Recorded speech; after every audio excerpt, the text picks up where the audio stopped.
Hello, நான் வந்து strangers கிட்டலாம் பேசுறது இல்லை, ஓகேங்களா? நான் எதுக்கு உங்களுக்கு என் பேரை சொல்லணும்? என்னோட இன்ஸ்டா ஐடி, என்னோட ஃபேஸ்புக் ஐடி எல்லாமே வேணுமா? கண்டிப்பாக வேணும். ஏன்னா நான் உங்களை லவ் பண்ணுறேன். உங்களுக்கும் என் மேல் லவ் இருந்தால் இந்த ஃப்ளாஸை பார்த்தோன்னே எப்படி லவ்? சில பேரை பார்த்தோன்னே லவ் வரும். நான் அந்த மாதிரி ஒரு கேட்டகரின்னு நினைக்கிறேன்.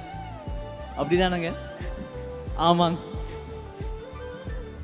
பார்க்க பார்க்க லவ் வருங்கிற கேட்டகரி நான் கிடையாது. ஸோ உங்களோட என்னோட லவ்வை நீங்கள் ஏற்றுப்பீங்களா? ஸ்ருதி ஸ்ருதி இல்லை, நீங்கள் ஆலியா. வானம் பார்த்து கிடந்தேனே, மழையாய் வந்து விழுந்தாயே, வழித்துணையே பியூட்டிஃபுல். எனக்கு தெரிஞ்சு பாப்பு இது வந்து 1225வது ப்ரொபோசல் நினைக்கிறேன்.